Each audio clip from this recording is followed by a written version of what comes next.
Baby, don't you ever go. Don't let the world take your smile, my cookie. This feeling can't be denied.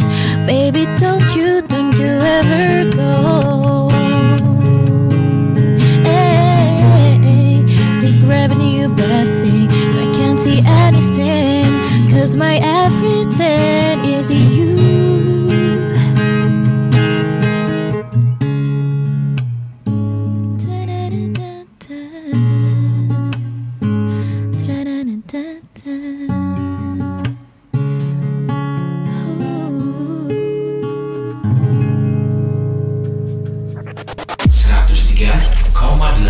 Prima Radio, musik enak seharian. Prima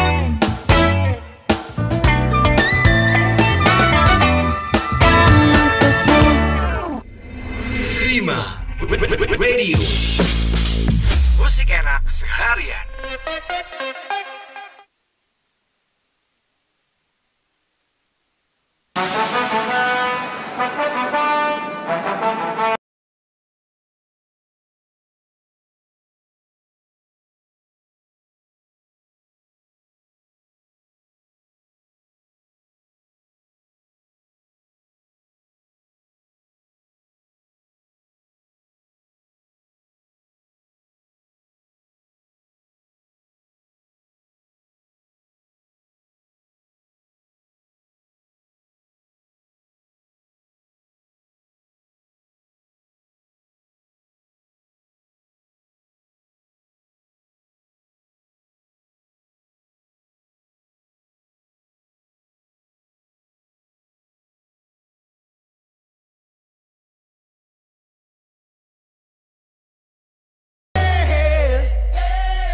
Prima Radio, musik enak seharian.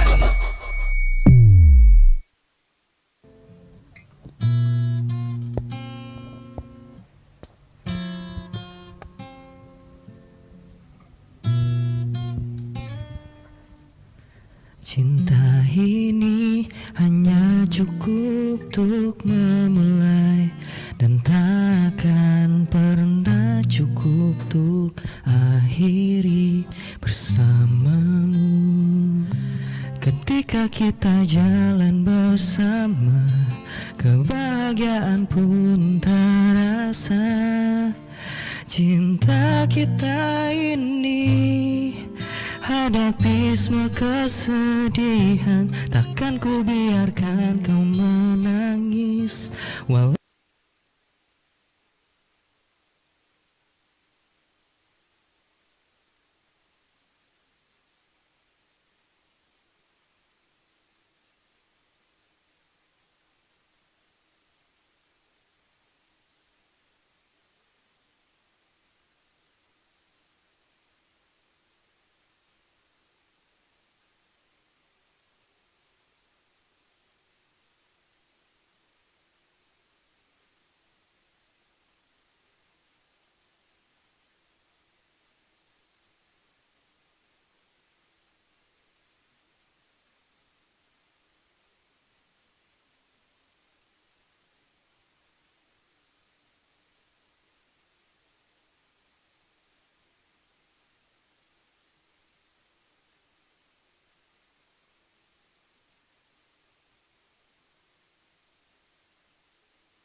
Oke. Oke, sudah masuk? Yep, oke. Oke, assalamualaikum, selamat sore, saya Hans. Selamat Hari Kartini untuk kita semua. Semoga semangat Ibu kita Kartini tetap membara sampai saat ini. Meskipun kita menghadapi COVID-19, tapi kita harus tetap semangat dalam menjalani hari-hari. Nah, hari ini kita akan melakukan webinar, kita akan belajar bersama-sama tentang perilaku belajar baru. Seperti apa sih kira-kira nanti setelah COVID-19 ini berakhir? Apa yang akan perubahan-perubahan apa yang akan terjadi, bagaimana perilaku peserta didik yang berubah, bagaimana kita harus menyesuaikan diri. Nah, kita akan belajar bersama-sama. Hari ini webinar Komnas Pendidikan Jawa Timur, perilaku belajar baru pasca COVID-19 bersama Komnas Pendidikan Jawa Timur, MSU Indonesia, dan Prima Radio. Dan untuk Bapak Ibu jangan lupa untuk tetap mencuci tangan, menjaga kesehatan, di rumah aja, kalau tidak perlu-perlu jangan kemana-mana. Karena akan lebih baik kita di rumah saja untuk menyelamatkan yang lain juga, oke? Dan webinar ini tidak hanya berhenti sampai di sini, karena kita akan mengadakan webinar lagi di waktu yang akan datang. Jadi Bapak Ibu bisa langsung menghubungi nomor yang ada di bawah. Bapak Ibu bisa menghubungi nomor di situ untuk bisa bergabung dengan grup nantinya yang akan mengadakan webinar kembali. Jadi informasi-informasi nanti akan disampaikan lewat nomor tersebut. Dan juga bagi Bapak Ibu yang kemarin menanyakan tentang sertifikat, bisa juga menghubungi nomor yang ada di bawah, yaitu 0813 3543 7290. Saya ulang sekali lagi di nomor 0813 3543 7290. Bapak Ibu bisa kechat di situ, dan Bapak Ibu bisa apabila membutuhkan sertifikat bisa langsung memberitahu kami dengan biaya yang secara sukarela yang ditransfer ke Bank Jatim dengan nomor rekening 0322 944 896 atas nama Komnas Pendidikan Prof Jatim. Lebih lengkapnya Bapak Ibu bisa lihat yang ada di bawah sini. Dan apabila Bapak Ibu ada pertanyaan, Bapak Ibu bisa langsung sampaikan di sebelah kiri, ya, di live chat Bapak Ibu bisa langsung sampaikan. Nanti akan kita bahas bersama-sama pertanyaan Bapak Ibu. Dan apabila Bapak Ibu ketinggalan, bisa menyaksikan rekaman. Jadi nanti video ini, webinar ini akan disiarkan di YouTube Prima Radio. Oke, dan hari ini kita sudah bersama dengan Bapak Kunyung Wahyudi selaku Ketua Komnas Pendidikan Jawa Timur. Selamat sore, Pak. Selamat sore. Dan juga Bapak Bagus Triwidiantoro sebagai founder MSU Indonesia. Selamat sore, Pak. Selamat sore. Gimana kabarnya ini? Luar biasa, Pak. Luar biasa. Tetap kerja dari rumah? Oh iya. Wah, Sehat semua. Tetap semangat ya. Mesti tetap semangat ya. Kerja dari rumah pun harus tetap produktif. Betul ya? Sekarang kesibukannya bagaimana nih, Pak? Di rumah? Di rumah seperti biasa kita sering juga webinar juga, Zoom meeting dengan pengurus Jawa Timur seminggu 2 kali ya, Rabu dan Sabtu, untuk mempersiapkan kegiatan kita yang rencananya ada gerakan literasi Jawa Timur sama lomba sekolah madrasah bermartabat Pancasila dan bersih narkoba. Insya Allah dengan segeranya COVID-19 ini berlalu, ya mudah-mudahan ini segera kita mulai. Amin, amin. Luar biasa sekali. Memang banyak yang dipersiapkan ya, Pak ya? Iya, betul. Pak Bagus sendiri bagaimana, Pak? Persiapannya selama WFH ini di rumah ini? Ya, saat ini banyak membuat video-video untuk bahan ajar, kemudian juga webinar juga.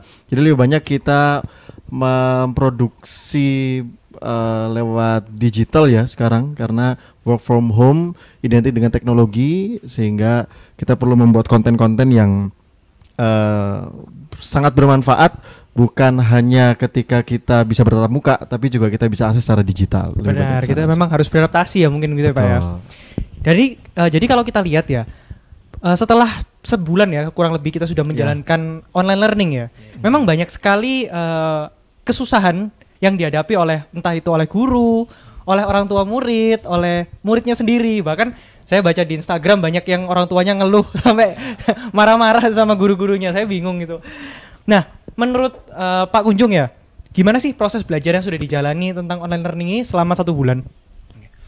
Jadi gini, Mas Han dan sahabat Prima semua, bahwa ini terkait dengan pembelajaran daring atau online di rumah ini ternyata memang berpengaruh sekali ya terhadap perilaku cara mengajar guru, baik itu guru juga siswa sebenarnya. Bahkan efeknya apa? Orang tua. Jadi orang tua ini sekarang merasakan kalau sebelumnya sedikit-sedikit lapor kan, orang tua guru dilaporkan ke polisi ya.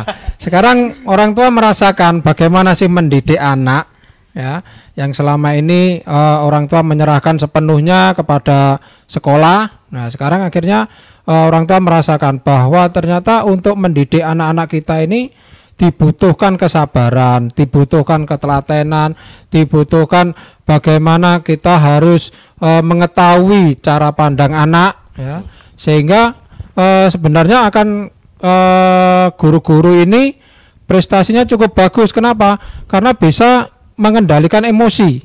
Nah, namanya anak kadang-kadang yang PAUD SD itu kan kalau kita orang tua kadang-kadang sedikit-sedikit marah, dijewer, dipukul dan sebagainya. Nah, sekarang orang tua ngalami itu. Nah, yang perlu diperhatikan sebenarnya kalau terhadap guru ini memang terjadi perubahan pola mengajar ya, atau pola belajarnya, di mana selama ini kan terjadi tatap muka. Secara klasikal di depan kelas kita ketemu dengan siswa. Nah, sekarang tidak, tapi di rumah ya kita ketemunya secara online ya, secara tidak langsung. Nah, itu mengakibatkan apa? Yang pertama, otomatis guru tidak bisa menilai secara langsung siswa ini disiplin enggak. Dari sisi misalnya ketika ada pembelajaran secara daring ini, anak-anak itu memperhatikan atau enggak dari materi yang diberikan. Kemudian juga ketika diberikan soal dan sebagainya, apakah yang ngerjakan itu siswa? Nanti khawatirnya orang tua. Nah, ini yang perlu ya. Jadi hal-hal itu yang mengakibatkan bahwa guru-guru juga perlu adanya adaptasi dengan lingkungan yang sekarang, yang biasanya di kelas sekarang di rumah ya. Jadi tidak perlu ini ya, kalau kita lihat secara fisik kan nggak perlu pakai seragam ya, tidak perlu berpenampilan yang bagus ya. Jadi di rumah cukup kita nyantai, kemudian kita sampaikan materi ke anak-anak. Saya kira itu yang bisa. Oke, kalau dari Pak Bagus sendiri mungkin pertanyaan tanggapan tentang online learning selama 1 bulan ini.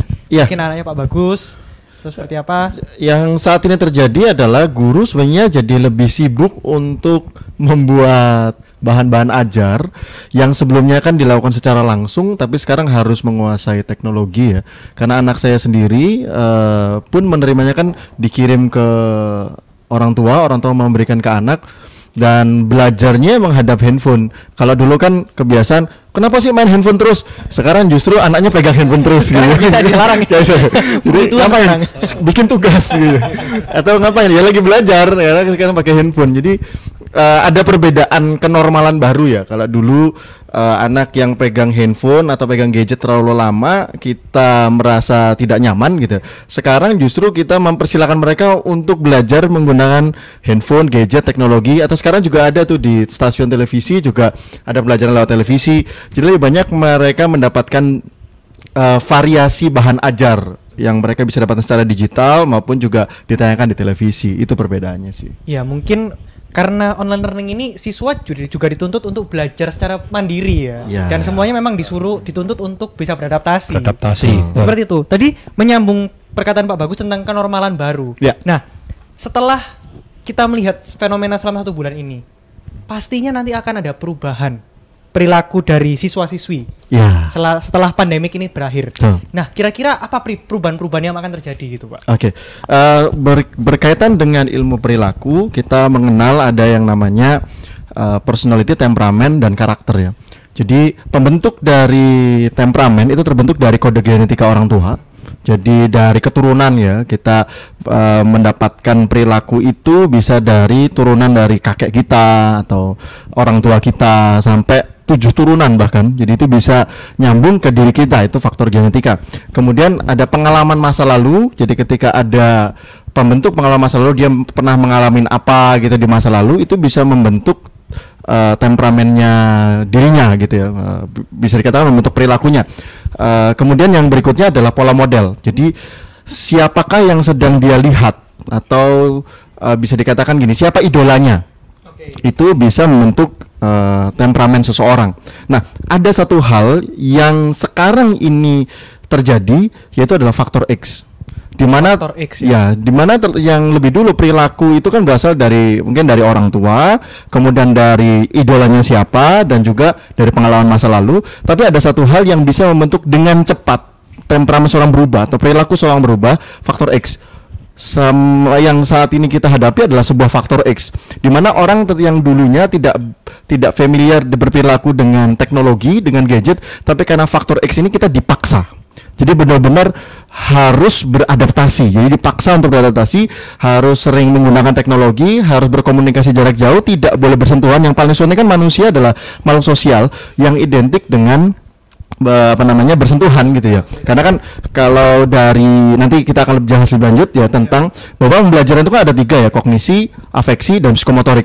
Nah, kita terbiasa itu dilakukannya secara langsung berhadapan dengan guru atau interaksi dalam kelas, interaksi kelompok. Tapi sekarang kita harus melakukannya jarak jauh. Kalaupun ada kelompoknya, kelompok Zoom, Zoom meeting gitu. Cuma kelihatan orang wajahnya doang gitu ya. Kalaupun diskusinya itu bisa berupa teks kalau saat ini ya, dan juga paling ya kita ngobrol di depan kamera, sebuah kenormalan baru di mana kita ini bukan lagi berhadapan dengan orangnya langsung, tapi hanya berhadapan dengan kamera. Nah, ini yang disebut dengan pemaksaan perilaku baru. Jadi kita harus cepat beradaptasi karena kita sedang dipaksa untuk membentuk perilaku baru dalam kehidupan kita, bahwa setiap hari absennya itu, kalau dulu kan di absen gitu dipanggil nama satu, sekarang absennya di mana? Zoom meeting gitu di absen. Iya, betul. Atau juga absennya adalah datang kelas apa enggak gitu lewat apa WhatsApp biasanya gitu ya. Ini adalah perilaku kebiasaan baru yang harus kita lakukan, dan ini disebut sebagai faktor X. Di mana kenapa demikian? Karena kita dipaksa untuk melakukannya, karena kalau tidak kita akan ketinggalan. Memang ada kekhawatiran dari para pendidik terutama bagaimana kualitas dan kualitas dari generasi pasca COVID ini, karena ditakutkan ini ada perbedaan kualitas. Yang dulunya biasa kita kegiatan kognisi, kemudian afeksi dan psikomotorik itu dilakukan secara langsung gitu ya, mereka berinteraksi secara langsung, sekarang harus secara online. Nah, memang ada kekhawatiran itu. Tapi sekali ada perilaku baru yang tumbuh yang disebabkan oleh sebuah faktor X, dan ini bisa terjadi. Karena biasanya kalau perilaku baru itu terbentuk biasa dalam waktu yang lama. Karena pola model yang lama atau mungkin juga kebiasaan lama yang berulang-ulang dilakukan, tapi dipaksa dengan cepat dalam waktu singkat. Nah, makanya kita sebut sebagai faktor X. Itu sih. Oh gitu. Mungkin Pak Kunjung mau menambahkan mungkin? Jadi gini ya, kebiasaan yang memang dipaksakan ini kan sebenarnya mengakibatkan tadi guru itu maupun siswa akhirnya kan harus merubah cara pandang belajar yang tadi saya sampaikan, bahwa biasanya bertatap muka secara klasikal, nah ini tidak secara online. Nah itu akhirnya juga akan membawa pengaruh, di mana pemerintah kita melalui Kemendikbud itu memberikan wacana, ketika saat ini 1 bulan ini dilakukan kelas daring ya secara online, ternyata ini membuat di lapangan ini kita lihat nyaman gitu ya, lama kelamaan nyaman, kondisinya nyaman, siswa nyaman, guru nyaman karena faktor dipaksa tadi. Iya betul. Faktor dipaksa akhirnya lama kelamaan ya nyaman. Nah, jadi kebiasaan. Akhirnya kan kebiasaan tiap hari harus online dan lain sebagainya. Nah, inilah Kemendikbud mengusulkan, jadi masih wacana bagaimana ke depan ini untuk sekolah itu tatap mukanya tidak 5 hari atau 6 hari, tetapi dilakukan hanya 3 hari. 3 hari. Hanya 3 hari. Kemudian yang 2 hari atau yang 3 hari lainnya apa? Di rumah, belajar di rumah secara online seperti ini. Nah, itu menurut Kemendikbud sangat mempunyai keuntungan ya, banyak keuntungan, di mana efeknya jelas. Dari sisi mobilitas guru, siswa, orang tua itu kan akhirnya berkurang ya. Jadi di jalan itu juga tidak sepadat yang selama ini kita lihat, terutama di kota-kota besar itu yang terkenal dengan adanya macet dan sebagainya. Kemudian juga menghemat BBM ya di situ otomatis karena nggak pernah keluar kan, nggak jadi keluar dan lain sebagainya. Kemudian mengurangi stres. Ya, ini kemarin memang ketika saya mengikuti Zoom kelas yang disampaikan oleh Dr. Harsono dari Kemendikbud menyampaikan seperti itu. Nah, inilah yang nanti akan kita pelajari, akan kita evaluasi apakah memang usulan atau wacana yang diberikan oleh Kemendikbud ini perlu kita dorong untuk menjadi suatu keputusan supaya ke depan ini kita tidak harus 1 minggu full sekolah, jadi bisa separuh 3 hari di sekolah, tetap bahwa proses belajar mengajar tatap muka itu harus dilakukan. Kira itu.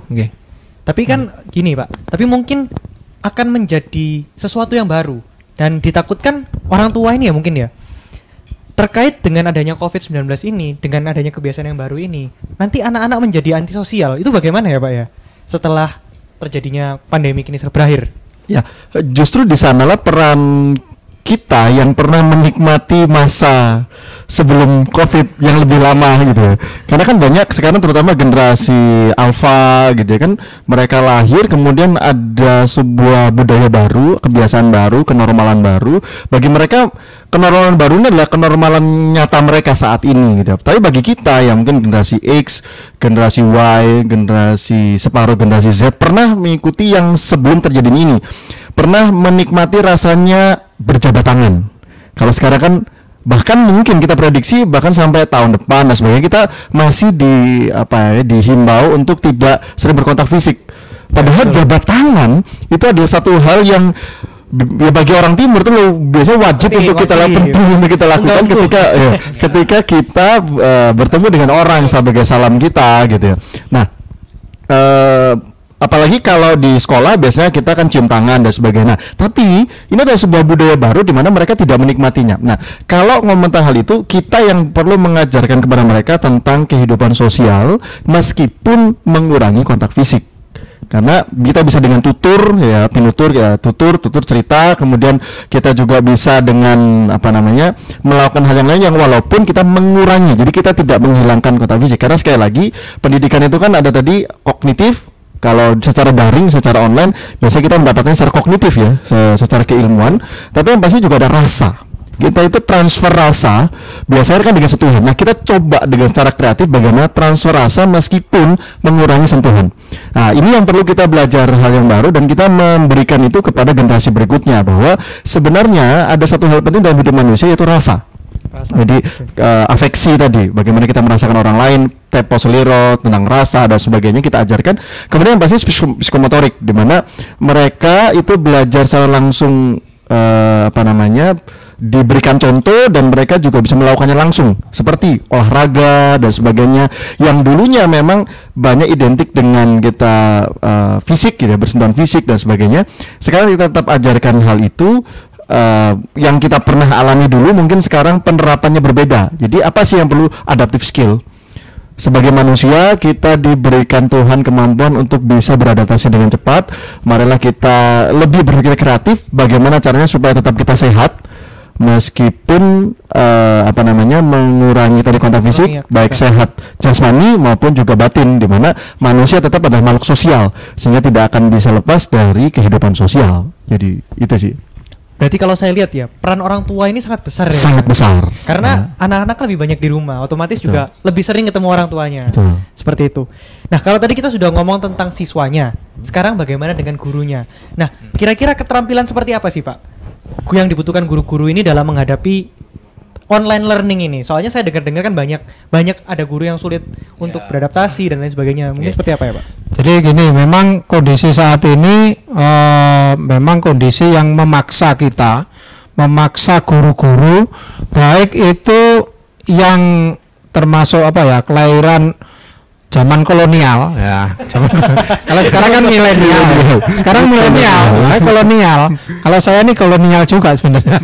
Nah, itu memaksa supaya belajar informatika ya, komunikasi. Jadi bagaimana cara guru semua harus dipaksa untuk belajar TIK itu. Untuk apa? Ya karena kondisi saat ini seperti itu dibutuhkan. Bahkan tidak hanya saat ini, COVID berlalu, maka ini akan terus berjalan. Nah, makanya tadi yang saya katakan di awal bahwa Kemendikbud mengusulkan itu tadi 3 hari bertatap muka, 3 hari belajar di rumah. Itu tujuannya apa? Bahwa guru-guru, ayo bagaimana caranya kita harus mengikuti. Jadi istilahnya sekarang itu kalau zaman kita nurut ke orang tua, sekarang orang tua ini harus nurut ke siswa. Karena apa? Iya, karena apa? Karena kita nggak bisa sekarang itu memerintah anak harus nurut. Kenapa? Kondisi saat ini diperlukan bahwa anak sekarang ini anak zaman milenial butuh informasi, butuh teknologi, sehingga diperlukan orang tua harus melayani di situ, harus menyiapkan itu. Karena apa? Karena di rumah ini tadi, ketika di sekolah, oke, layanan di sekolah kan sudah ada, tapi ketika di rumah ya bagaimana caranya orang tua harus menyukupi itu semua. Nah, makanya saya masih ingat kemarin ketika Pak RB Sentanu yang juga penganu kuantum ikhlas ya, sama karakter 360 mengatakan bahwa sebenarnya sekarang ini perubahan era. Kalau yang kemarin itu adalah era logika, era berpikirnya pakai otak. Sekarang ini sudah eranya pakai hati, pakai perasaan. Makanya tadi Mas Bagus sampaikan bahwa ketika saat ini kita sudah nggak bisa hal yang mungkin ternyata tidak mungkin gitu loh. Jadi istilahnya bahwa sekarang ini apa-apa kita ini dipaksa. Jadi yang seharusnya saya bisa ternyata saya harus belajar ini dan lain sebagainya. Sehingga di materi yang disampaikan oleh Pak RB Sentanu di Bantu Kelas maupun karakter 360 mengajarkan adanya pancasadar. Pancasadar itu kita ingin bahwa semua manusia ini harus sadar Tuhan. Yang pertama, sadar Tuhan apa maksudnya? Bahwa kita ini mempunyai Tuhan. Kita harus bersyukur bahwa kondisi saat ini kita masih diberi kesehatan, masih dilindungi sehingga terlepas dari COVID-19. Kemudian yang kedua adalah sadar diri bahwa kita ini ternyata hidup nggak mandiri. Kita di samping kita ada teman lain. Jadi di sini ada Mas Bagus, ada Mas Han, ada yang lainnya. Untuk apa? Kita saling untuk mengenal, saling untuk bertukar pikiran, bertukar informasi, ilmu pengetahuan dan sebagainya. Nah, kemudian yang ketiga sadar hidup. Nah, kita ini sebagai makhluk hidup otomatis kita harus bagaimana supaya hidup kita ini nyaman. Maka ketika terjadi COVID-19 ini, ya ayo kita mengikuti aturan pemerintah. Ketika diminta untuk di rumah, ya ayo kita ikuti di rumah. Jangan kemudian diminta di rumah keliling keluar yang tidak ada tujuan sama sekali. Ya. Itu tujuannya. Kemudian yang keempat itu sadar masalah. Nah, ini kita ini sedang mengalami suatu masalah besar ya, COVID ya. Sehingga ya dimusyawarahkan, mari kita bicarakan bersama bagaimana langkah-langkah pemerintah harus kita dukung. Kemudian di dunia pendidikan ini supaya anak, siswa, guru ini nyaman, tidak tertular oleh COVID, maka harus belajar daring ini tadi, online. Nah itu. Kemudian yang kelima adalah sadar bahagia. Ketika semua permasalahan ini sudah kita lalui, saya yakin nanti kita akan bersama-sama, oh ya ternyata bahwa hidup kita ini memang perlu dengan menggunakan rasa tadi, jadi dengan hati, sehingga saat ini saya harus memang mengikuti aturan pemerintah, saya harus di rumah dan sebagainya. Supaya apa? Kita nyaman. Lah nyaman ini bahagia, karena bahagia ini munculnya adalah dari hati. Itu Mas Han. Ya. Satu hal yang penting mungkin buat setiap kita ya, kalau terutama generasi baik yang baby boomers, X, Y, generasi millennials, terutama menghadapi generasi Z dan generasi Alpha yang merupakan adalah anak didik kita, peserta didik kita, dan juga kita sebagai orang tua, kita harus ingat learn, unlearn, dan relearn. Yang pertama memang kita harus selalu belajar. Dari belajar kita bisa punya banyak ilmu, kemudian bisa mengajarkannya pada orang lain. Tapi seringkali karena kita belajar, kita tuh seperti merasa sudah tahu semuanya. Sehingga apa? Ketika kita ngajar kepada orang lain, terutama juga pada anak kita, ini nasihat buat saya juga karena saya orang tua ya. Jadi ketika ngajarin itu kayak gergeten gitu ya. Baru terasa jadi orang tua sekarang. Efeknya baru kerasa. Kok susah ya gitu. Walaupun saya juga guru, tapi ternyata ketika ngajar anak sendiri lebih susah gitu ya. Dibandingkan dengan ngajar anak orang lain. Jadi ternyata tidak bisa kita ketika sudah tahu memaksakan ini begitu kuat kepada mereka yang juga masih memang belum tahu dengan cara kita sendiri. Bahkan yang paling susah adalah generasi Z, generasi Alpha itu merasa lebih tahu tentang digital teknologi, terutama generasi Z gitu ya, karena ketika mereka lahir mereka sudah tahu teknologi. Kita yang generasi Y, generasi X itu dulu masih, terutama kalau Y ini kan transisi ya, generasi X itu dulu belum ada teknologi, sehingga sebenarnya mereka lebih tahu. Buka YouTube aja harus diajarin sama anak kita gitu ya. Terus salah satu contoh ada informasi dari seorang guru untuk absen, untuk presensi siswa itu harus minta bantuan anaknya untuk bisa, ini gimana caranya ngabsen anak-anak yang masuk ini. Jadi bisa secara manual dihitung atau juga ada otomatis gitu ya, untuk bisa tahu berapa orang yang sebenarnya hadir dalam kelas online gitu. Jadi kita minta agar mereka yang lebih tahu ini ngajarin kita. Nah, oleh sebab itu apa? Kita harus unlearn dulu. Unlearn itu gini, meninggalkan dulu apa yang sudah kita pelajari, belajar hal yang baru, berusaha untuk membuka diri untuk mau belajar hal yang baru. Jadi jangan terlalu ngomong kalau dulu yuk gini, ya dulu ya harusnya begini gitu. Nggak bisa. Karena adalah teknologi baru, sesuatu hal yang baru, kebiasaan baru, semuanya baru. Unlearn dulu yang lain, kita mencoba untuk membuka diri untuk orang lain mau kemudian kita setelah unlearn kita relearn, belajar lagi. Jadi harus setiap hari selalu harus belajar, karena ini adalah sebuah dalam tanda kutip dunia baru. Kalau dulu tahun 2019 saya banyak juga ketika siaran di Prima Radio ngomong tentang industri 4.0 gitu. Kesiapan terhadap 4.0. Kita sekarang dipaksa untuk masuk 4.0 lebih cepat. Sehingga apa? Kita harus relearn terus. Memang beberapa waktu lalu saya juga mengapresiasi ada guru yang karena anak-anak itu tidak semuanya punya gadget pintar gitu ya, smartphone atau tidak punya internet juga, tapi mereka mau datang. Wah, ini saya apresiasi sekali bahwa memang tidak semua masyarakat kita itu sudah penetrasi teknologinya itu sudah kuat gitu ya. Bahkan ada juga yang belum tentu punya handphone pintar smartphone gitu ya, handphone pintar. Sehingga memang di sini perlu adaptasi. Kita coba lakukan saja apa yang terbaik yang untuk bisa mengatasi hal ini. Tapi sekali lagi ke depan ini pergerakan jadi lebih cepat, di mana kita dipaksa untuk segera masuk ke 4.0, di mana teknologi digital dan hidup manusia itu sudah sangat bersentuhan gitu ya. Dan ada lagi kalau di Jepang udah ada wacana yang society 5.0 ya, social 5.0, di mana teknologi dan manusia itu sehari-hari sangat relate. Nah, kita dipaksa untuk segera masuk ke sana. Jadi learn, unlearn, dan relearn. Jadi bagi kita orang tua yang kebiasaan ngomong dulu bapak itu gini, ini dikurangin. Sekarang gitu. sudah enggak. Sekarang Sudah enggak bisa itu. Sudah enggak dulu lagi. Sekarang beda gitu. Jadi memang yang diperlukan adalah kolaborasi ya, mungkin ya, kolaborasi antara betul. orang tua, Kolaborasi. antara peserta didik dengan guru. Juga kolaborasi antar generasi. Iya, dan juga kita perlu belajar untuk learn, unlearn, dan relearn. Jadi belajar kemudian melepaskan yang dulu yang sudah usang, kemudian mencoba hal-hal yang baru ya. Seperti itu. Mungkin saya mau mengingatkan lagi untuk Bapak Ibu. Jadi apabila Bapak Ibu membutuhkan sertifikat, bisa menghubungi nomor yang ada di bawah dan melakukan pembayaran seikhlasnya di nomor rekening yang ada di bawah atas nama Komnas Pendidikan Prof Jatim.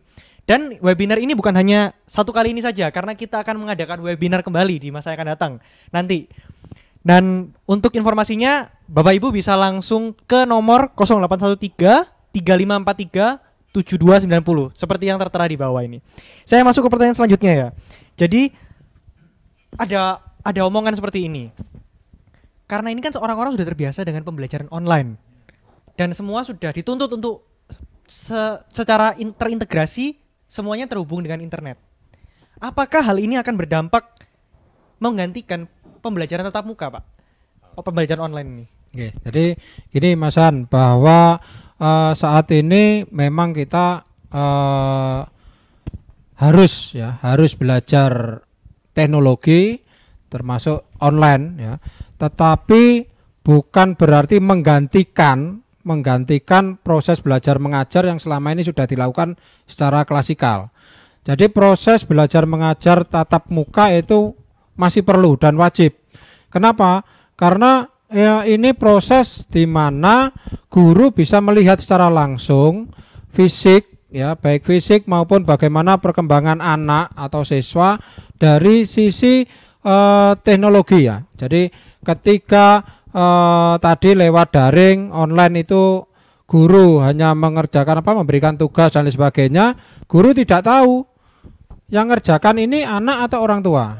Nah, sehingga tetap harus ada, makanya tadi dari Kemendikbud mengusulkan atau mewacanakan bahwa kemungkinan ke depan itu sekolah itu cukup tatap muka 3 hari dan 2 atau 3 hari lainnya adalah di rumah atau belajar secara daring.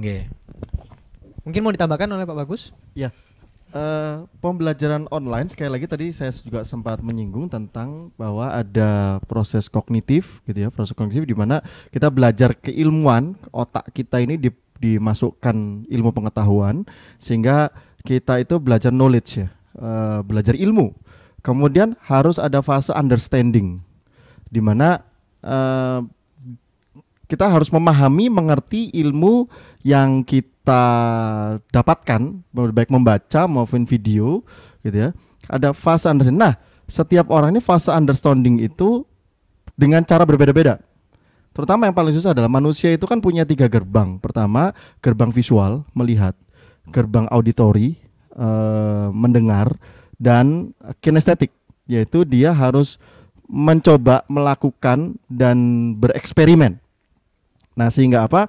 Ternyata pembelajaran online, pembelajaran bela diri itu punya kelemahan, di mana tidak semuanya kita bisa fasilitasi dan guru itu tidak bisa menilai secara langsung keberhasilan dari pembelajaran online. Ada kelemahan, bukan berarti ini tidak bagus ya. Sangat baik, di mana banyak ilmu, banyak konten yang terutama dari sisi ini ya, pengarsipan. Kalau kita ini punya pengarsipan dengan standar yang bagus, kita bisa menilai sendiri sih apa yang kita ajarkan. Biasanya gini sih, kalau guru, kalau saya kan dosen juga, ketika ngajar kadang-kadang saya ngajar A, kemudian kelas ke B itu bisa beda-beda, Pak. Apa yang saya ingat saat itu, karena kan otak manusia ini kan terbatas. Di kelas A saya ngajarin gini-gini, walaupun ada bahan ya. Kemudian kelas B saya ngajar gini-gini. Tiba-tiba contoh lain. Terus anaknya juga nerimanya beda. Nah, tapi kalau ini terekam, semua itu dalam satu sumber. Jadi dapatnya biasa mat. Nah, tadi fase understandingnya yang bisa beda. Nah, evaluasi fase understanding itu lebih baik digunakan dengan tatap muka, tidak dengan digital. Gimana? Mau pertanyaan, apakah Anda paham? Gampang aja kita paham gitu ya. Sama seperti ketika guru nanya. Tapi saya itu kan harus ada evaluasi lanjutan. Terutama yang paling susah adalah evaluasi perilaku. Itu harus secara langsung dilihat. Harus bertatap muka. Itu masih ada kebutuhan-kebutuhan di sana. Kecuali kalau nanti teknologi virtual reality dan sebagainya sudah ini ya, sudah mendunia ya. Jadi walaupun kita enggak ketemu tapi ketemu VR-nya gitu atau ketemu artificialnya gitu. Tapi itu film belum ada sekarang. Jadi bahkan sentuhan emosi itu hanya kita bisa rasakan ketika bertemu. Sentuhan emosi itu bisa bertemu. Karena apa? Kalau dari kamera, dari rekaman dan sebagainya, memang ada ilmunya ya, kita bisa tahu perasaan seseorang lewat raut wajah, itu ada memang. Tapi akan sangat mudah jika kita bertemu langsung. Dan gesture, ilmu gerak tubuh dan sebagainya akan sangat kita bisa nilai ketika kita bertemu langsung. Daripada kita cuma lihat di video atau kamera. Nah, hal-hal begini yang perlu tetap ada. Mungkin ke depan saya kan tidak bisa meramal masa depan. Mungkin ke depan akan ada solusi buat ini. Tapi sampai saat ini itu masih sangat dibutuhkan. Jadi tatap muka itu tidak bisa menggantikan kalau seluruhnya itu pakai online. Kita pun di MS Indonesia membuat bahkan pembelajaran online yang bisa dapat sertifikasi yang dari BNSP, pembelajaran online. Tapi tetap ketika asesor itu datang, mereka lihat fisik. Penilaian harus datang langsung di tempat, dinilai secara langsung di tempat bahwa benar nggak orang ini bisa. Jadi pelatihan kita memang secara online, tapi ketika asesor datang, ketika pengujian datang, tetap harus dilihat secara langsung fisik karena belum ada teknologi yang saat ini bisa memfasilitasi hal tersebut. Itu sih. Ngomongin evaluasi tadi, kalau dari pembelajaran daring ini bagaimana evaluasi yang paling tepat mungkin untuk para guru bisa mengevaluasi para siswa? Seperti itu Pak, mungkin Pak. Jadi kalau evaluasi, kalau secara online ya otomatis kita lihat dari masing-masing tingkatan ya, tingkatan pendidikan. Jadi ketika tingkat PAUD ya sama SD mungkin lebih banyak kita mengevaluasi itu memberikan suatu video ya, video permainan atau anak itu diminta untuk ketika di rumah dia ngerjakan apa di video, kemudian dikirimkan ya ke guru, sehingga dari situ akan ada evaluasi penilaian. Kemudian anak SMP, SMA, nah itu otomatis akan evaluasinya ya otomatis biasanya guru akan memberikan tugas yang mana anak-anak ini bisa presentasi ya. Dia dibagi kelompok, kemudian di situ setiap kelompok menyampaikan untuk presentasi, menyampaikan dari yang dia kerjakan ya. Cuma permasalahannya kan kelemahannya ketika dia ngerjakan tugas kelompok ini apakah benar-benar dikerjakan secara bersama-sama atau hanya individu. Ini kan nggak terlihat di sana. Makanya tadi memang tetap perlu tatap muka tadi ketika di sekolah dan sebagainya. Nah kemudian untuk tingkat mahasiswa dan sebagainya. Nah biasanya kami ini ketika dosen ya otomatis pembentukan grup kelompok ya untuk tugas-tugas dan sebagainya. Jadi hal-hal seperti itu yang otomatis menjadikan evaluasi. Tetapi evaluasi ini sekali lagi belum maksimal lah. Karena memang sekali lagi bahwa proses belajar mengajar itu tetap harus ada tatap muka. Tatap muka itu penting ya memang berarti ya Pak ya. Ya. Oke, untuk Bapak Ibu yang ingin bertanya bisa langsung mengajukan pertanyaan di live chat. Jadi Bapak Ibu bisa langsung tuliskan pertanyaan Bapak Ibu di live chat. Pertanyaan selanjutnya menyambung dari yang tadi. Kalau misalnya pembelajaran tatap muka memang masih dibutuhkan, tapi dengan perkembangan teknologi yang kita yakini di masa yang akan datang akan lebih besar lagi, akan lebih canggih lagi. Apakah peran guru bisa tergantikan dengan teknologi, Pak? Untuk masalah teknologi berapapun perkembangan sebaik apapun, peran guru ini tidak akan pernah tergantikan. Kenapa?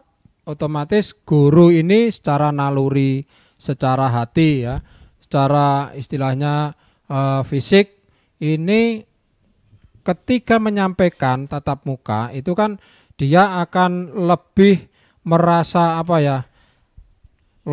enak gitu kan, secara langsung bisa menyampaikan. Tetapi ketika melalui daring, melalui online itu kan tidak bisa kita melihat oh ternyata ketika saya kasih tugas seperti ini, nah itu siswa ini dia bisa nerima atau enggak dan sebagainya. Nah, sehingga peran guru itu tetap walaupun secanggih apapun teknologi itu guru tidak akan tergantikan.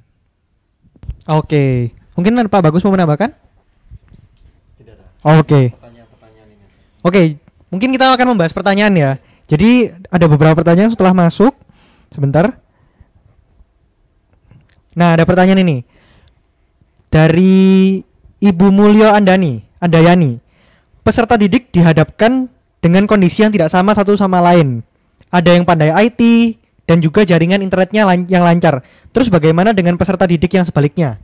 Jadi mungkin kalau ada peserta didik yang memang lancar. Nah, untuk menyeimbangkan, untuk mengintegrasikan antara yang internetnya lancar ataupun yang tidak lancar, yang pintar IT dan tidak pintar IT itu seperti apa, Pak? Ya, jadi makanya kepada guru-guru ini ketika memberikan tugas itu seharusnya juga melihat situasi kondisi lingkungan ya dari siswa. Apakah siswa yang di kelas tersebut atau di sekolah tersebut ini dari sisi teknologi IT-nya sudah bisa diterima atau belum? Ya. ketika belum merata dan sebagainya, maka kewajiban dari sekolah itu menyampaikan dulu bahwa ini teknologi IT terkait online itu seperti ini.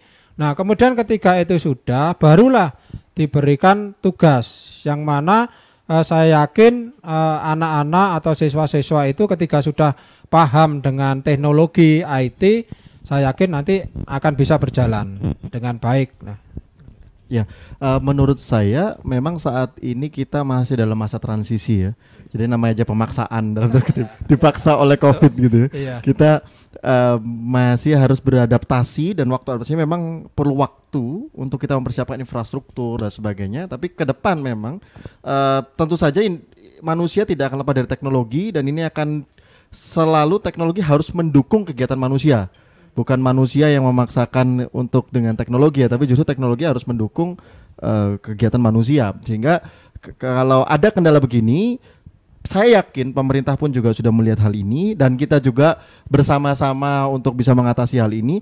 Jangankan ngomong di kota kecil ya, di kota besar aja pemerataan terhadap penetrasi teknologi itu masih kurang dan terutama juga kuota internet jadi kebutuhan pokok, iya kan? Ya. Jadi perubahan besar kenormalan baru adalah bukan cuman butuh uang buat beli beras, tapi juga beli kuota internet karena belajar menggunakan internet teknologi. Tapi nanti ke depan tentu saja ketika kita sudah melihat hal ini kita akan menyikapinya.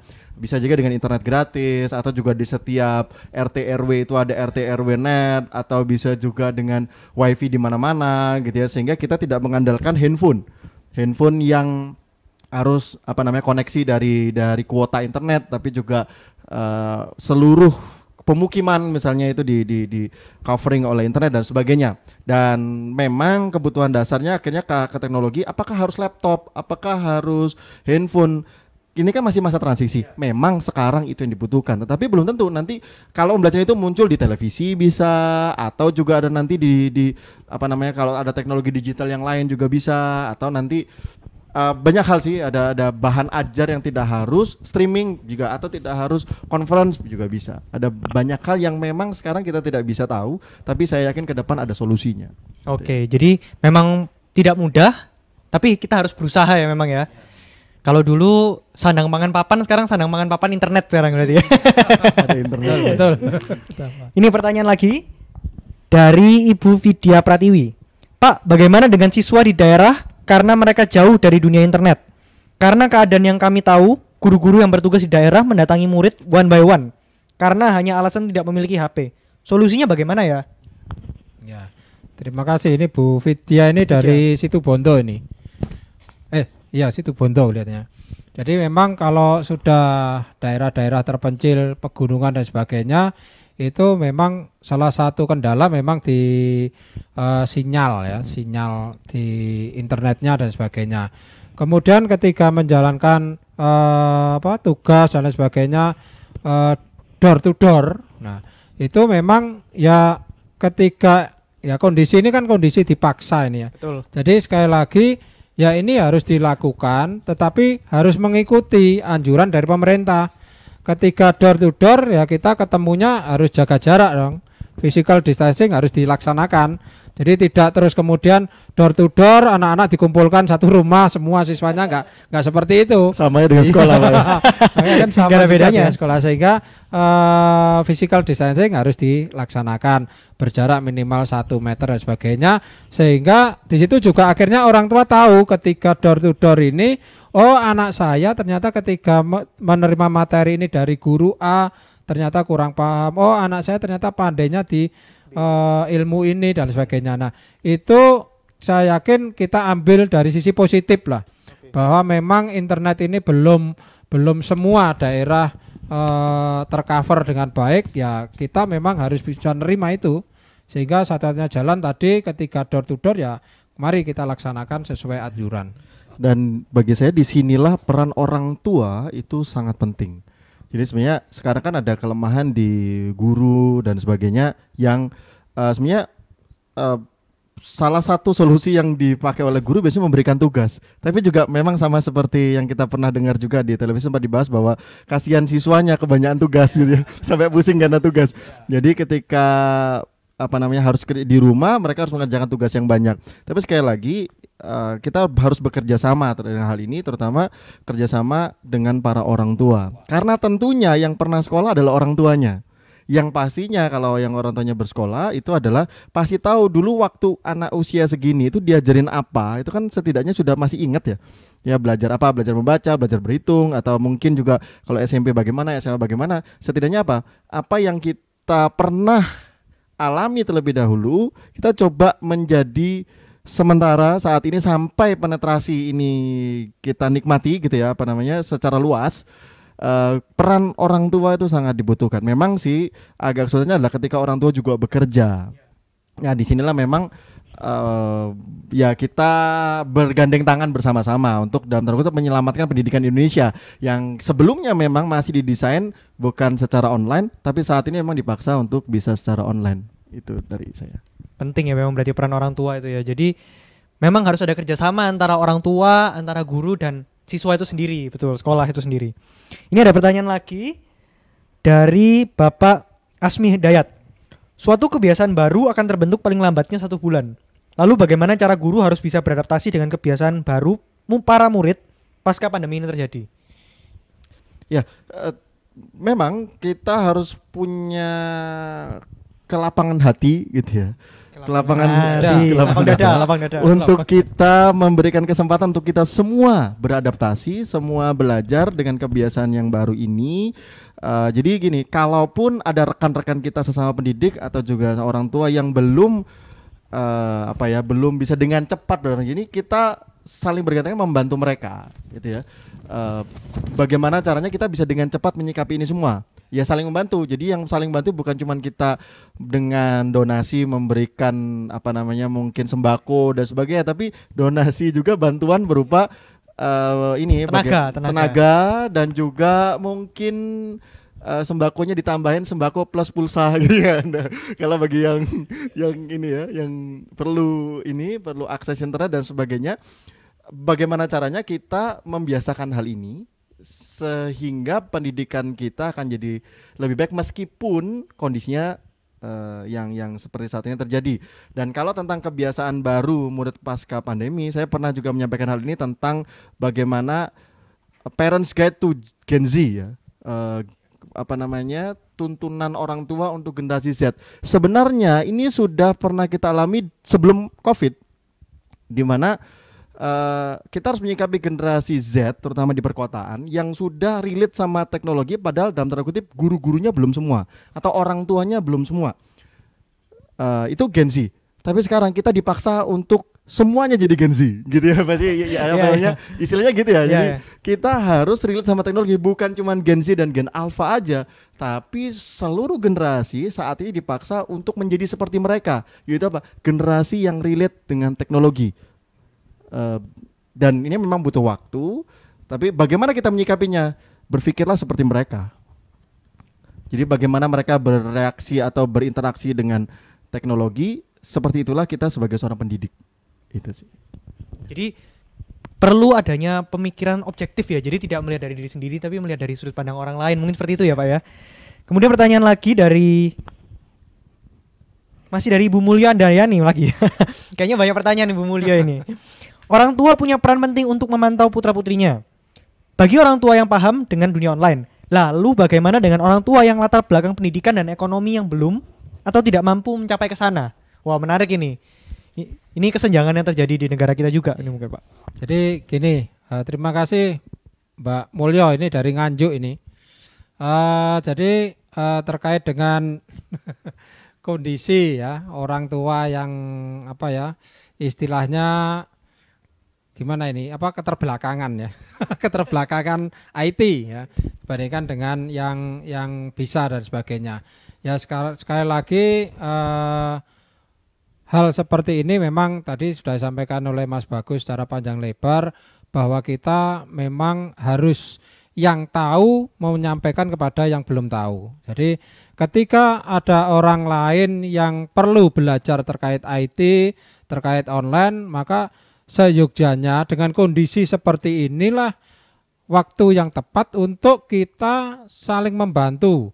saling bergotong royong, saling istilahnya bersama-sama untuk ini kondisi yang harus kita lakukan secara bersama-sama ya. Jadi belajar bersama dan lain sebagainya. Saya kira itulah nanti yang akan membantu orang tua yang sebelumnya tidak paham IT, kemudian ada orang tua yang lain yang paham, ya disampaikan bahwa ini cara-cara yang tepat, cara-cara yang pas untuk belajar tentang IT.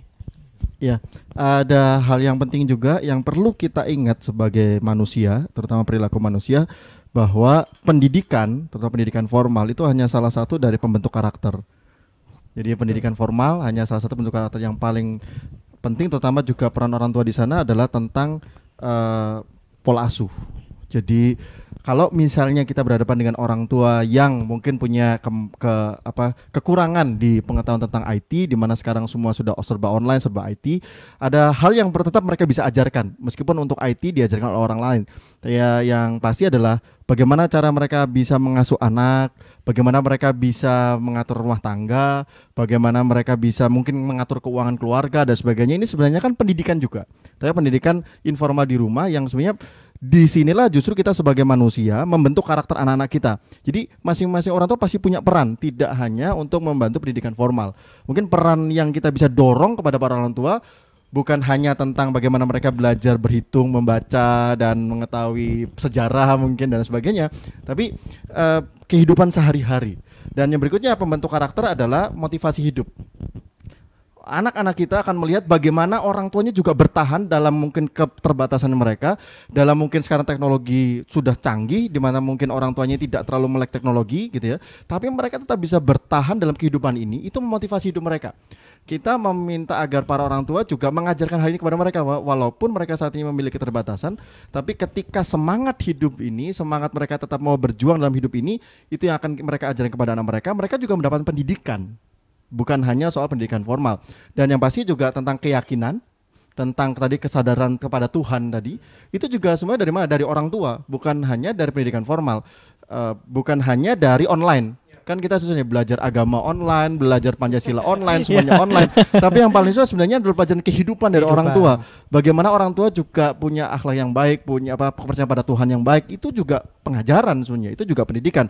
Dan yang tentu saja jangan lupa bahwa ada satu pelajaran penting bagi orang tua adalah temperamen, di mana orang tua itu harus bisa menjaga diri mereka, bagaimana kontrol diri mereka, secara emosional mereka. Itu sebenarnya sedang ngajarin kepada anak bahwa pengajaran yang tidak bisa digantikan oleh guru adalah pengajaran kehidupan pribadi, emosional secara pribadi, karena yang bersentuhan langsung dengan anak adalah orang tua.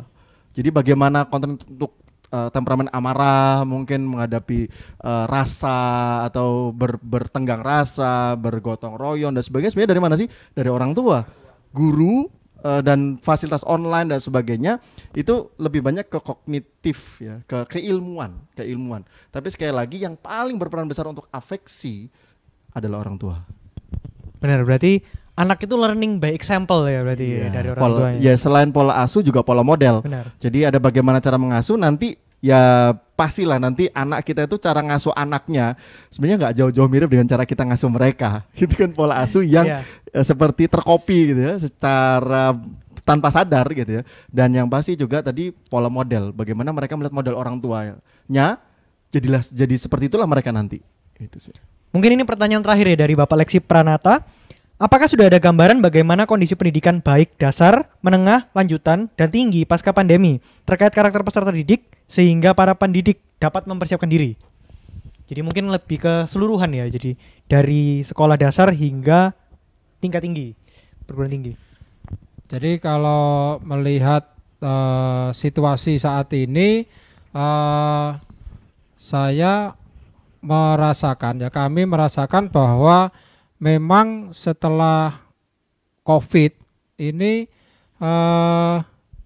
kita sebagai guru ya, juga termasuk sebagai orang tua, ini saya yakin dengan adanya dipaksa dalam tanda petik untuk belajar IT ini, otomatis ke depan mulai dari tingkat PAUD sampai perguruan tinggi, maka nanti teknologi tetap akan jalan. Kenapa? Ya karena sekarang ini sudah dipaksa. Jadi tidak hanya sekarang SMP, SMA, tetapi sekarang PAUD aja sekarang anak-anak kita dipaksa untuk bagaimana cara penggunaan teknologi ya IT, yang mana saya yakin nanti ke depan pasti ini akan terus berlangsung dan kita tidak bisa mengelak. Nah, tidak bisa mengelak sehingga harus mau tidak mau teknologi informasi ini harus diterima dan kita harus siap. Gitu. Mungkin mau ditambahkan, Pak? Ya, saya malah tertarik dengan ada ini informasi bahwa dana BOS ternyata bisa buat beli pulsa, Pak ya. Iya katanya ya. Jadi ada di Permendikbud katanya. Iya. Jadi sebenarnya pembelajaran teknologi karena gini, teknologi tentu saja tidak murah sebenarnya. Teknologi itu tidak murah. Entah itu nanti pemerintah memberikan insentif atau apapun, yang pasti kita perlu sadari bahwa teknologi ternyata tidak murah. Nah, ini perlu sikap kita, terutama ke lapangan kita untuk mempersiapkan hal ini adalah gini, ada penyesuaian dalam, kalau bagi saya yang perlu saya soroti adalah penyesuaian dalam pengelolaan keuangan keluarga. Wah, di mana di sana orang tua juga harus memastikan bahwa untuk membelajar anak ternyata ada satu kebutuhan tambahan, yaitu kebutuhan internet, kebutuhan teknologi, alokasi keuangan untuk teknologi gitu ya. Ini adalah satu perubahan kenormalan baru yang kita akan sadar. Jadi kita punya kesadaran bahwa ini normal biasa, bahwa kita menyisihkan untuk teknologi. Dulunya di tiap rumah belum tentu punya wifi, sekarang lebih baik mungkin pakai wifi daripada beli kuota, mungkin ya. Jadi kita ke depan kita kurang tahu bagaimana perkembangan ke depan, tapi yang pasti ternyata kita perlu menyesuaikan, ada alokasi dana untuk teknologi. Dan saya yakin ketika proses ini berjalan, karena kita belum tahu ini sampai kapan, apalagi nanti diprediksikan mungkin walaupun kita masuk sekolah pun itu ada batasan-batasan dan sebagainya, tentu saja teknologi ternyata tetap akan menjadi bagian penting dalam kehidupan kita. Maka persiapkanlah itu dengan baik. Itu bagi saya. Luar biasa sekali pemaparan dari Pak Bagus dan Pak Kunjung ini. Jadi kalau misalkan saya bisa simpulkan ya, yang apa yang kita bicarakan hari ini, memang ada perlu adanya sinergi, kolaborasi ya antara orang tua, murid dan guru, dan sekolah itu sendiri, instansi sekolah itu sendiri. Dan juga untuk belajar, kita tuh perlu belajar dari banyak hal. Kita tidak bisa membiarkan kebiasaan yang lama kita untuk tetap menjadi kebiasaan yang lama. Kita harus terus-menerus memperbarui ilmu kita, yaitu dengan belajar teknologi. Seperti itu ya, Pak. Kalau mungkin ada kata-kata terakhir dari Pak Kunjung dan Pak Bagus untuk para pendidik di Indonesia. Jadi baik, para sahabat Prima semua di seluruh Indonesia. Jadi mari kita semua tetap bersemangat ya. Tetap untuk kita saling bantu-membantu, saling tolong-menolong, walaupun kondisi saat ini yang membuat kita dipaksa untuk belajar di rumah, maka kita teruslah berinovasi, berkarya untuk anak-anak bangsa ke depan. Mungkin ini kata-kata terakhir untuk acara ini, ya mungkin agak panjang dikit, nggak apa-apa ya. Silakan, jadi sebenarnya dalam hidup manusia itu, kalau bagi kami orang yang menghadapi perilaku gitu ya, keseimbangan antara 4 kecerdasan. Dan ini dalam dunia pendidikan kita juga paham ini 4 kecerdasan. Yang pertama kecerdasan intelligence, IQ. Jadi pendidikan formal sering sekali menekankan kepada IQ. Knowledge, kognitif, kemudian bagaimana kita belajar itu IQ, dan seringkali dalam dunia kerja IQ adalah menjadi yang paling penting gitu ya. Nilai, kemudian juga kompetensi dan sebagainya. Tapi ada yang kedua yang penting, yang sebenarnya peran orang tua sangat besar, yaitu EQ atau emotional quotient, kecerdasan emosional. Dan ini mau tidak mau harus ada kerjasama antara pendidik dan orang tua, yang sebenarnya teknologi tidak bisa menggantikan, karena teknologi tidak punya emosi. Sehingga pembelajaran online, pembelajaran digital yang kita disampaikan itu semuanya mungkin hanya bisa menyentuh IQ, intelijensia, tapi emosional tetap peran orang tua sangat penting. Memang guru juga bisa berperan di sana, tapi tentu saja yang paling besar perannya adalah orang tua, emosional. Dan yang ketiga adalah spiritual, kecerdasan spiritual, kecerdasan bagaimana kita mengetahui bahwa dalam hidup kita tuh ada Tuhan. Pancasadar tadi yang pertama adalah kesadaran adanya Tuhan. Pancasila, ketuhanan yang Maha Esa adalah sangat penting untuk kita miliki, di mana manusia itu tidak lepas dari spiritual quotient. Dan yang keempat adalah adversity quotient atau kecerdasan ketahanan. Menghadapi tantangan saat ini, pandemi Covid, banyak banyak mengorbankan kondisi ekonomi kita gitu ya. Sekarang banyak orang susah di sektor ekonomi gitu ya. Nah, yang perlu kita ajarkan kepada anak didik kita, kepada anak-anak kita adalah ketahanan, adversity. Bagaimana kita harus jadi climber, bukan quitter. Karena ada quitter, campers, dan climber. Dimana quitter itu lihat tantangan pergi dia, nggak kuat, menyerah, putus asa. Tapi ada juga campers di mana cari aman buat diri sendiri. Kita jangan sampai mengajarkan hal ini kepada anak-anak kita, pada peserta didik kita, bahwa ya cari aman aja buat diri sendiri, tidak perlu memperdulikan orang lain. Tapi seorang climber adalah seorang yang terus berusaha, terus berjuang dalam kondisi ekonomi yang sulit ini, tetap berusaha, tetap survive dan keluar sebagai pemenang. Maksudnya keluar sebagai orang-orang yang tetap bertahan sampai semua ini berakhir. Nah, itu dilihat oleh anak-anak kita, oleh peserta didik kita, sehingga apa? Kita punya kecerdasan ketahanan. Nah, manusia itu harus seimbang empat-empatnya. Bukan hanya dia jago di IQ, tapi juga secara emosional sudah oke, juga secara spiritual kita tidak bisa menghilangkan spiritual, dan juga ketahanan, daya tahan. Kenapa di negara-negara maju banyak anak-anak muda bunuh diri? Karena mereka tidak punya ketahanan. Dan sebenarnya di mana sih kelemahannya? Adalah di orang tua yang ngajarin bahwa kalaupun sekarang ini susah, mari tetap bertahan, kita pasti bisa. Kita pasti bisa, luar biasa. Oke, Bapak Ibu, nggak terasa sudah 1 jam kita belajar hari ini ya. Kita dapat banyak hal sekali tentang pembelajaran edukasi di bidang di COVID-19 ini, di masa pasca pandemi COVID-19 ini. Apabila Bapak Ibu membutuhkan sertifikat, bisa langsung menghubungi nomor yang di bawah. Dan juga ini bukan webinar terakhir, karena kita masih ada webinar lainnya. Bisa langsung hubungi nomor yang ada di bawah. Saya Hans Christian, mohon maaf jika ada salah kata. Bapak Kunjung, Bapak Bagus, terima kasih. Salam pendidikan.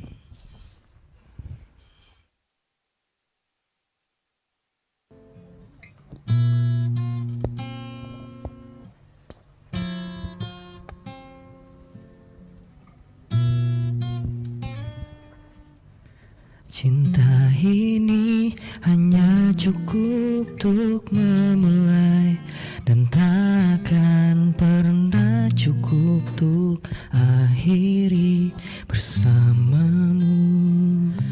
Ketika kita jalan bersama, kebahagiaan pun terasa.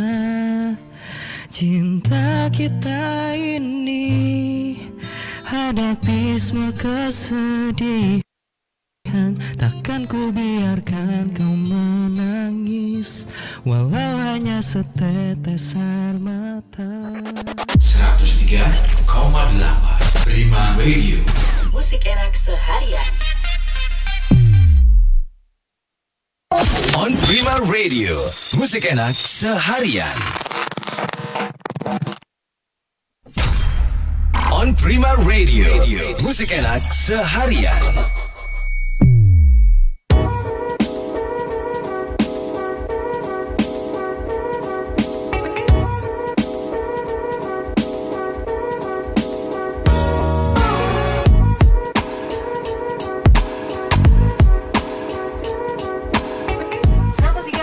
Prima Radio Surabaya, musik enak seharian. Kembali lagi bersama saya Manda Herani, sahabat Prima, di program terbaru Ngopi Pagi, ngobrol inspiratif pagi di Prima Radio.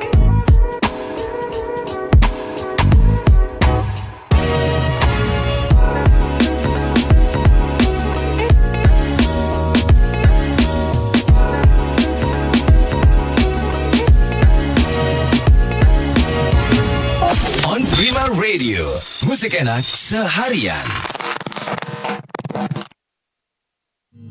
Baby, don't you ever go.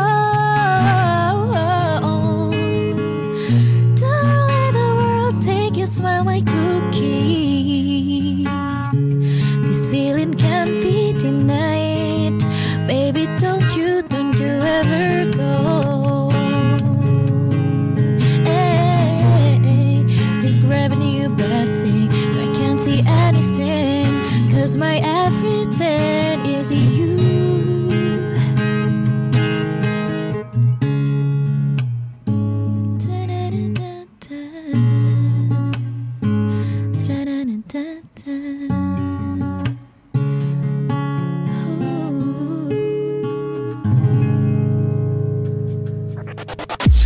93,8 Prima Radio. Musik enak seharian.